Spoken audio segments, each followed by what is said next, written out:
Update. Am I the a-hole for not wanting to be involved in my ex's kid's life? Original post. I, male 35, was dating Elena, female 33, for 2 years when I found out she was cheating on me with one of the dads from her son's hockey practice. Elena has a 9-year-old son. After finding out, I broke up with her and asked her to move out. Eventually, she moved out. A week later, she showed up at my door asking if I could watch her son because she couldn't find anyone else. I thought it was a one-time thing, so I agreed. We played video games, and I cooked him dinner. Then she texted me, thanking me and saying her son missed me so much, and that it was great for him to hang out. Now, she keeps dropping him off. Last time I told her I couldn't be her babysitter. I want a clean break and a fresh start. She called me heartless and mean, saying I'm the only dad her son knows. He never called me dad, nor did I expect him to. She keeps guilt-tripping me, accusing me of abandoning her child and punishing him because I'm a petty, sad man. Am I the a-hole here? Is it wrong to ghost her and her kid? Edit to add, thanks with her affair partner didn't work out because he was married and his wife found out. Now for the top comments before reading the update. Not the a-hole. You gonna babysit forever while she's getting puck shots in her net? She says my relationship with her kid should be different. I was his father figure, so it shouldn't be affected by my resentment toward her. Not the a-hole. The only thing tying you to this kid is his mother, who cheated on you. Why are you letting her do this to you? You don't owe her or her kid anything. You're a father figure after 2 years? Come on, she's using you and guilting you about it. Guilt only works if you let it. Her and her kid aren't your problem. Let the guy she cheated on you with watch her kid. Not the a-hole. It was a 2-year relationship, and her son is 9. So you're probably not a paternal figure, but more like a cool grown-up friend. She cheated on you. She's seeing the consequences of her actions. She's the one punishing her son, not you. How do you know that every time she dropped her son off at your place, it wasn't to spend time with a man? I honestly never saw myself as a father figure either. They moved in with me 6 months before the breakup. I took her son to his appointments and events a few times. Maybe that's why she got the idea? I have the feeling she used you from the beginning. You don't have to be part of her son's life. If you were together for 8 years, okay, you might be his paternal figure. But in this situation, it's just an excuse for her to use you. In what universe would you be the a-hole? She says I'm abandoning her kid. I'm punishing her kid because we broke up. I'm petty for not wanting to be the father figure because her kid's bio dad is unknown. She really gets around, doesn't she? She cheated on you and she doesn't even know the father of her kid. What an absolute piece of work. I don't know about that. She said the dad was some guy she met in a bar one night when she was younger. She said she didn't like talking about her past. Now for the update. I texted her and said, I'm done with you. I can't watch your kid anymore. Bye forever. And then I blocked her. An hour later, I started getting messages from people asking, why don't you leave this woman alone? You stalker creep. I was shocked. What the hell? Apparently, she told everyone that I'm stalking her, begging her to get back together and using her kid to get close to her. I responded to anyone messaging me by sending them a screenshot of my actual text. I'm done justifying myself. This woman is insane. What was I thinking? Trying to get back into the dating scene after my wife's tragic passing? For 6 years, I was single, and life was peaceful. I'm gonna contact my therapist again. I need him more than ever now after this disastrous experience. Not the a-hole. Your ex is a total drama queen.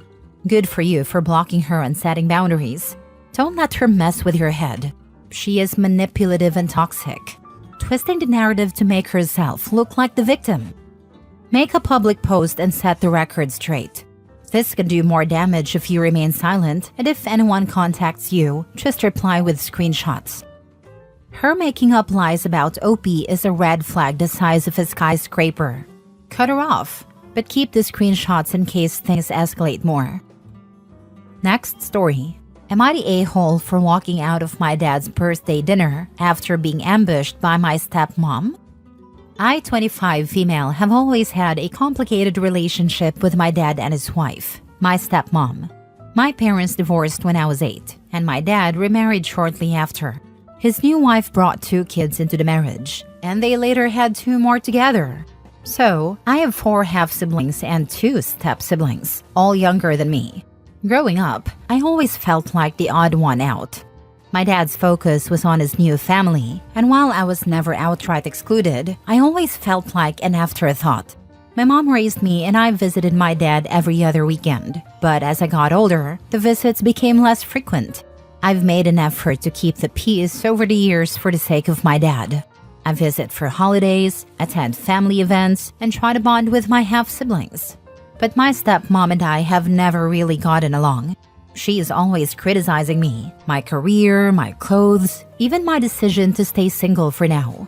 My dad usually stays out of it, saying he doesn't want to take sides. Last week was my dad's 50th birthday, and my stepmom organized a big dinner at a fancy restaurant. I showed up with a gift and was genuinely excited to celebrate him. Things were fine until dessert. That's when my stepmom stood up and said, "Since we're all here, it's the perfect time to address some issues as a family."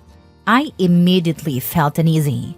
She launched into a speech about how I've been distant and don't do enough to blend into the family.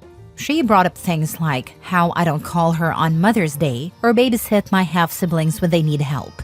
She even mentioned that I missed a family barbecue last month, which I had already explained was due to work. Then my dad chimed in. He said he agreed with her and that it was time for me to make more of an effort to be part of the family. He added that I should apologize to my stepmom for being cold toward her. I was stunned. This wasn't a birthday dinner, it was an ambush. I asked if anyone else felt this way, and my stepmom's parents, who were also there, chimed in, saying they'd always thought I was too independent and didn't value family enough. At that point, I had enough. I stood up and said, "If this is what you invited me here for, I'm leaving." My dad tried to stop me, saying I was being dramatic, but I walked out. I went home, turned off my phone, and cried. Since then, my stepmom has been blowing up my phone, calling me selfish and ungrateful. My dad texted me saying he was disappointed in how I handled things, and that I should have stayed to talk it out. Even my mom, who I told about the situation, said I could have stayed to keep the peace. I feel like I was ambushed and humiliated in front of everyone. Am I the a-hole for walking out instead of staying and addressing the issues? First things first, you're not the a-hole. Go ahead and block your stepmom. You don't have to watch your younger siblings, no matter the reason, whether it's work-related or not. What her parents think shouldn't matter, nor does the fact that you don't call her on Mother's Day. What I've learned about the whole keep the peace idea is that it usually means you need to be a doormat for others while putting your peace to the side. Exactly. OP is not a free babysitter and definitely doesn't owe her stepmom anything. They ambushed OP. Like, who even does that at a birthday dinner? It was all about her. You don't call me on Mother's Day. You don't babysit my kids for me. And at a birthday dinner in a fancy restaurant, no less. That should pretty much seal the deal on where this relationship is going. Sorry, OP. Not the a-hole. This was what, 6 or 7 people against 1?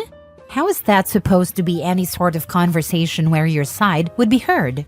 It seems more like an intervention where your feelings are disregarded. There was no point in staying. The outcome was already predetermined. Talk to your dad and set boundaries for the relationship you want with him.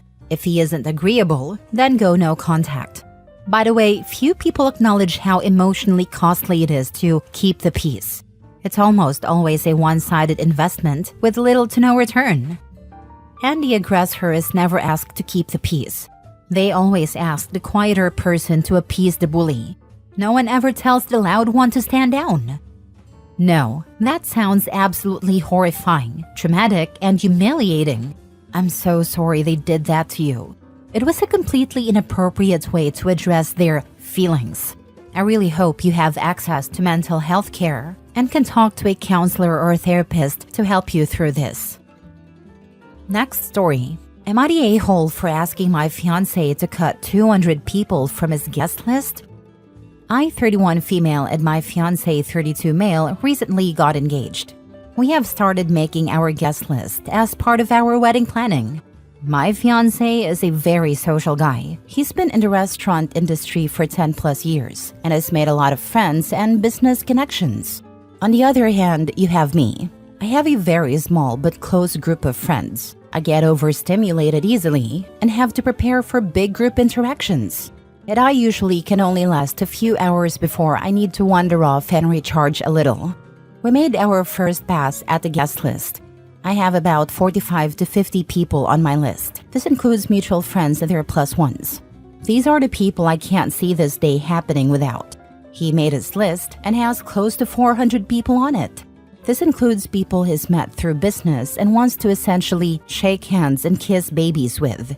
I forgot to mention he is opening his own business soon. He said he will take another pass at the list and cut it down so we have 400 in total. The thought of this makes me physically ill. I want to be supportive and invite everyone he views as important to him, but there are a significant number of people on the list whom I have never even met. Some I haven't even heard of before seeing this list. For context, we've been together for 2.5 years. I also saw the names, and when I asked him who they were, he said, well, I was invited to their wedding 3+ years ago. Some people he only exchanges happy birthday with every year, and he says they need to be at the wedding. Again, I want to be supportive, but I have a hard time justifying paying $250+ per person for people I have never met, and whom he only says happy birthday to. I've tried explaining this to him, but I know we are both passionate people, and sometimes I have a hard time expressing how things make me feel. I don't want to sound like I don't care about his friends, but to me, some of his reasons for inviting people just seem childish or irrelevant. Ideally, I would like a wedding with 150 people. He wants closer to 500. I think I could handle 250 without having a full panic attack or meltdown. I don't want to sound like a diva, but the thought of being around 200+ people I've never met and being the center of attention makes me want to crawl into a corner and hide. The last time I brought it up, he got really defensive and said I was making him feel like I don't care about the people who are important to him. I don't think that's the case. But am I the a-hole for wanting him to cut down from 400 people to 200? Now for the comments. Was the $250 per person a typo? That is way too much unless you come from royalty. Not the a-hole. He should understand that a wedding of that size will overwhelm you. Info: I married off my daughter 16 years ago. The cost was, if I remember correctly, $40 per plate, $1,000 for the rental of the hall, a country club, and she wanted a fancy cake that, if I recall correctly, was $400.